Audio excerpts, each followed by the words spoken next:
So we just ask if we could please share our screen. Sure, I need to do something here to present.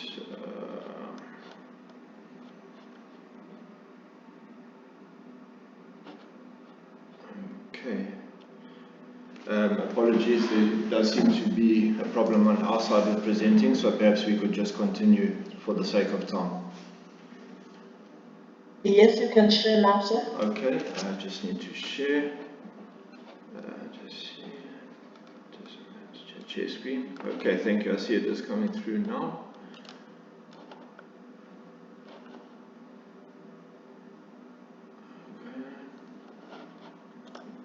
Okay, thank you. Sorry for the delay.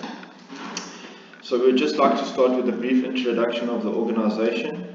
So Cypsa, the Concerned Young People of South Africa, is also a national non-profit and public benefit organization.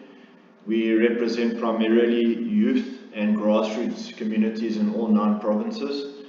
And we do also provide support services to educators and learners nationally. To date, we've, as part of campaigns, we've motivated over 1 million learners. And we do also conduct several other activities on a national scale in the carrying out of our activities. So we would just like to start by highlighting our overall concerns, just a summary with the bill itself. We are concerned about the effects that the Bela bill will have on the education system itself. We have a concern about the centralization of powers and decision-making processes which will be taken away from the SGBs. We also have a concern that at least a few provisions of the bill have the potential to violate the best interests of the child principle, which is enshrined in South African law, but also international instruments to which we are signatories. And we are concerned about the extent to which the bill erodes parental authority and decision making, and also erodes the powers of parents to make decisions in the best interests of their child. In fact, in a few cases, there are provisions that would seem to even border on conflicting with rights enshrined in the Constitution. And we have a concern, as we would highlight later on, about some of the procedures and processes surrounding the bill, the introduction of the bill, which we believe to some extent were flawed as well. Of primary concern is the children. Our concern is that often in discussions such as this we can forget the end user, so to say, because all of these legislating activities will actually filter down in the end to the learners themselves.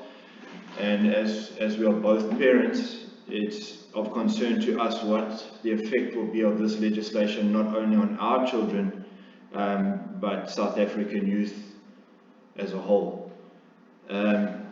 The first provision we'd like to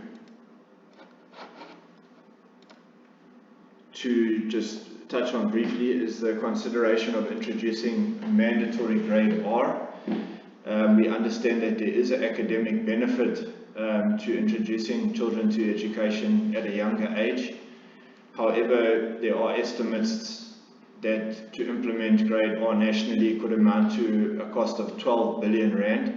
So it's unclear to us where these funds will come from in an already struggling education system where there's a lack of facilities in good repair, textbook, stationery, safe ablution facilities, and some of the programs run, such as the national school nutrition programs and learner transport programs, are already ailing. We also have a concern as to what they'll be taught if they're brought into the education system at a younger age. So we would consider that existing barriers to the constitutional right of children to a quality education should perhaps first be addressed using this funding before we consider implementing any new measures to education. The definition of home education itself, we feel, needs to be expanded. It mentions parents. We think it should be clear that this can include grandparents, relatives, guardians, and caregivers. The opportunity to homeschool shouldn't be denied on a technicality, because it seems at the moment that it refers very specifically to biological parents who would be homeschooling. And we also feel that there should be a clear and concise definition of homeschooling itself, which must be defined in consultation with the homeschooling sector. Thank you so much, Chair, that I can also come in here. My concern is about the 12-month prison sentence caused, from non-attendance of the children. Now, as a parent, it troubles me that maybe there are certain things that I wouldn't want my child to be exposed to, but and I would keep my child at home. And one of those things being, regarding the reason I wouldn't want it is because of religious or moral objections to the content of the curriculum. Example, the CSE. It is not in my belief that that would be appropriate for my child or my grandchild to be attending a class like that. But if I am to keep my child away from that particular class, then does that really mean that I'm going to be sentenced to prison or have to pay a fine? I think there we have to make some clear, it must be clear, and that for moral decisions or religious beliefs, I can object to my child going. As we have noticed, there are many certain things that are happening which are quite frightening for us as parents and grandparents to note. For instance, these days we have this gender swap days, which is we're seeing as happening in many different places. Now, if I do not want my child, or parents don't want their child to attend this, does this mean it would, if it's a compulsory thing, that we have no say, and then there would be a prison sentence? I think we need to address that. There must be specifically included an exception where parents cause non-attendance for religious or moral reasons. It must be stated specifically. Then, if we look at some of the other things I would like to look at is that we make sure that it sounds there that it's only parents, it's speaking to parents, but what about if we have, it should include grandparents, caregivers, relatives and others in whose care the child is. At the moment, the bill only mentions parents. Otherwise, these relatives, if they also feel the way you as a parent feel and keep the child away from school because of the things that are being taught, or for any particular thing that we find is unsuitable for our child, I think this year we must be able to object to it. We must be able to not take our children, so there has to be an exception. And I feel there's no exception included, and we need to have that clarified. Make sure that grandparents, relatives, guardian or caregivers in whose care the child is and can have a conscientious objection and should be allowed in this scenario. Also, for the previous provisions refer only to parents, and the result of this 2B and the result of, so you must excuse me, I don't see that well, would be that no one other than a biological parent could object to attendance of a class or classes on the grounds detailed above. Thank you. So a further concern is the centralized admissions policy, which has provided the centralization of authorizing admissions policy, which equals centralized control. The bill seeks to centralize this competency with HODs. Such centralization and a provision that the admission policies must be in line with the Constitution, which is admirable. But this gives the impression of an attempt to bring all admission policies at all schools in line with a single centrally dictated and enforced Constitution, which is very similar to recent proposed amendments to the Computer Bill, where it would take away the right of individual schools to determine a constitution that suits them based on inputs from parents and community members and via the SGB. So a centralized code of conduct would create a scenario where, for example, and as was mentioned by other stakeholders, where an exemption clause where learners can be exempted from requirements of a code of conduct can create a scenario where, for example, a learner wishes to attend a Christian school or a school of another religious belief, but wishes to adhere to a lifestyle or religion not in line with the ethos of that school, and where the school may then be compelled to allow them to do so. But basically, the primary concern here is that there seems to be a move towards a centrally dictated and enforced code of conduct for all schools. Yeah. The withdrawal of SGB functions and powers is another concern we as parents have, because who knows the child better than the community, than the parents of that child? So I would suggest that something else is done. The bill creates a significant withdrawal of the functions of governing bodies and ultimate places these functions and decision-making powers in the hands of provincial heads of department. However, school SGBs are usually made up of parents, traditional leaders, local leaders, and businessmen and community members with knowledge of the community, its members and the learners attending their school themselves, who are therefore best equipped to make decisions in relation to the running of the school and the well-being of their learners. So I feel here, myself and many parents, we strongly object to the withdrawal of SGB functions and lessening of their powers. An area of quite a lot of concern, as was also seen at the public participation events, is the effect that the bill would have on home education and the home education sector specifically. And here we feel that there is a potential to violate the best interests of the child principle, and we also see that parental rights would be eroded by these provisions.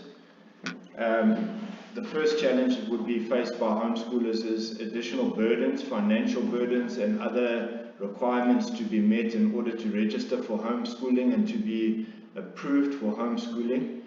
It was indicated at public participation events that the focus on homeschooling is to ensure that no homeschooled learner slips through the cracks, which is admirable, but we struggle to understand why such a focus on homeschooling when the education system itself is currently failing in many cases, and a very large proportion of learners who enter grade 8 fail to progress through to matric, and where many schools are unsafe for learners and teachers alike.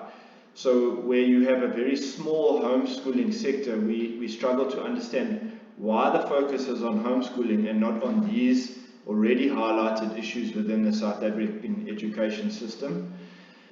Of most importance, an official should not be able to override a parent's decision to homeschool, and it should not be necessary for a parent to apply for permission from the state to homeschool their child should they wish to do so. Under no circumstances can the department or any official determine whether homeschooling is in the best interests of the child as provided for in the bill. It's parents who know their child best, and it is parents that must make this determination. It is also a fundamental principle of international education law that the parent has a prior right to choose the kind of education a child receives, and the bill makes significant inroads into that right and practically then seeks to undermine parental authority.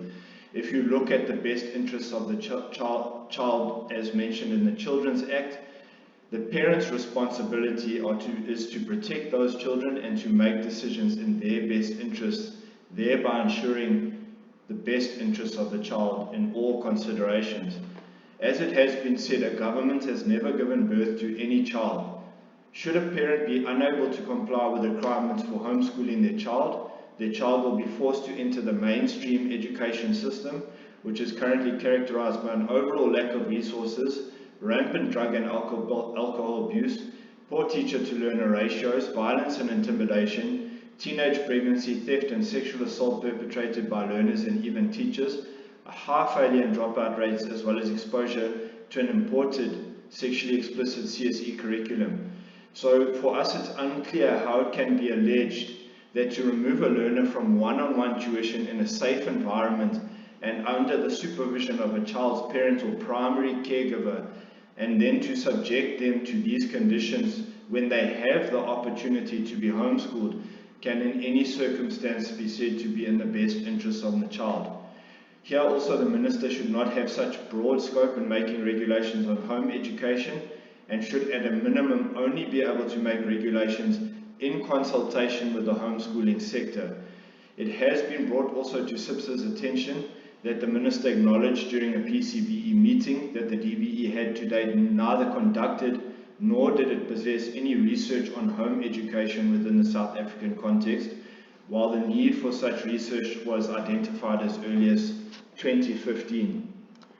We're also aware that accurate and adequate research is a fundamental prerequisite for a credible socio-economic impact assessment, based on the fact that no research was included in the SEIA that was drafted together with this bill. It's our belief that the procedures followed in adopting this bill were themselves fundamentally flawed,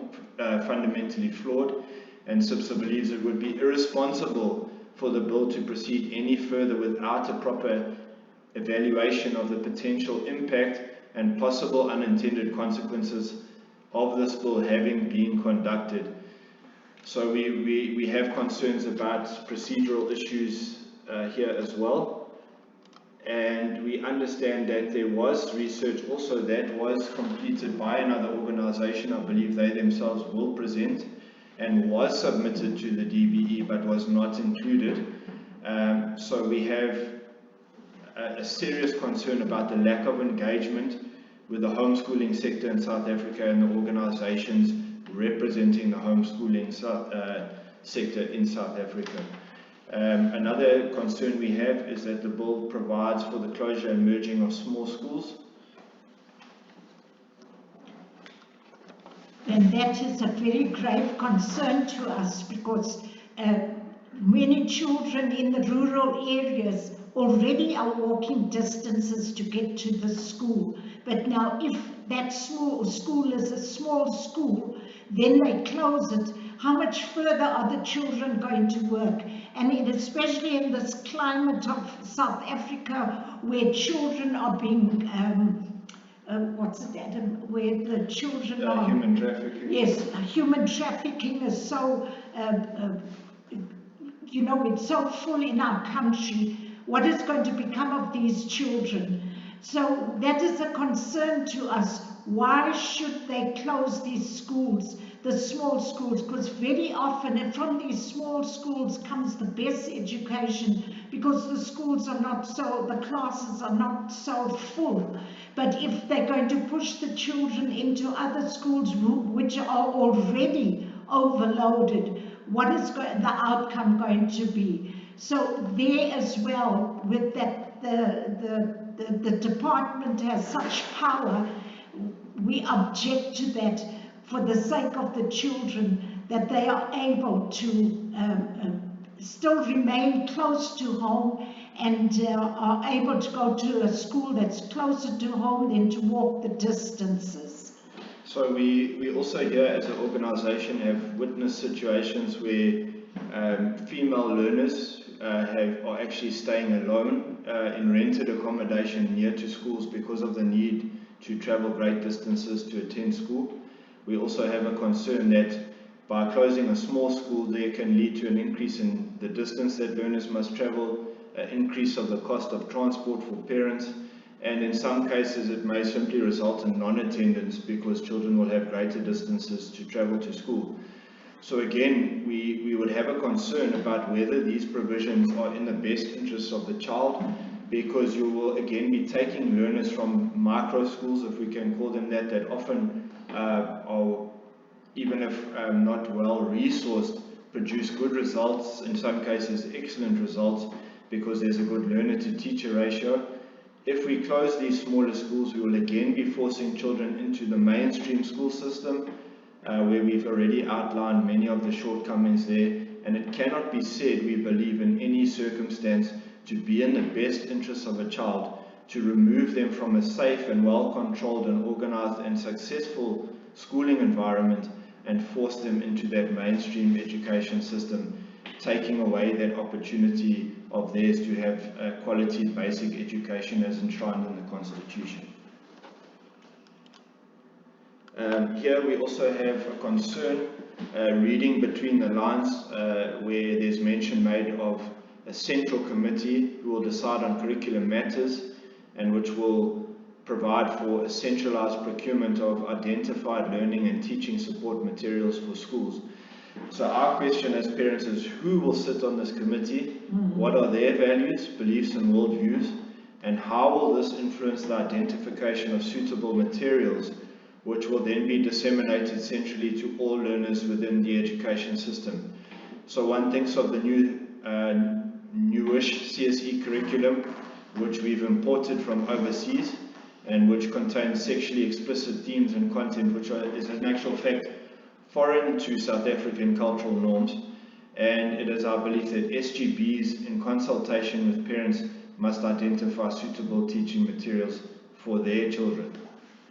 At this point, I'd like to emphasize that because, like I said, when in the school they're going to have days which are compulsory for your child to attend because of gender swap, all these new things from the woke agenda, that my child is it's foreign to my child, but now we have to fall into this. So I strongly, this is my personal opinion, I strongly object to the centralized procurement of study materials. I believe we as the SGBs, parents, and we need to be consulted, and we need to identify suitable teaching materials. Language policy, we have similar concerns to some of those which have been raised by other organizations and stakeholders that have spoken today. Disempowering SGBs from determining a school's language policy could be exploited to target single language and mother tongue education schools such as Afrikaans medium schools. We also feel, as with the other central authorization of other policies, admissions policies, and disciplinary code of conduct, it's impractical for HODs at provincial level to approve language policies and other policies of all of the schools within that province within the required time frame. The bill provides that where it is determined by the department that a school must adopt an additional language, adequate resources for the successful adoption and implementation of the additional language must be provided. Again, it is unclear where these additional resources will be acquired within an educational system that already suffers from a chronic lack of financial and material resources. Further, such provisions could border on a potential violation of the rights of individuals to use the language and to participate in the cultural life of their choice. These provisions are enshrined in Section 30 of the Constitution. So provisions such as this run the risk of appearing as a veiled attack on certain language and cultural groups. So here and in a few other cases we see provisions in the bill which seem to actually even border on being in conflict with rights, constitutional rights of language and culture. So here we would like to thank the committee for the opportunity to present those concerns which are of critical importance to us. We do have others, but because of time, we've limited it to these. We trust that other stakeholders will also touch on the other points. And I say as well, Honourable Chair, thank you for the opportunity. But again, I want to emphasize, we as parents are not supportive of the Bela bill. We need to have we need that there's more consultation. But right now, the Bela bill, to us, is a red flag. Thank you very much. Thank you very much, Chair.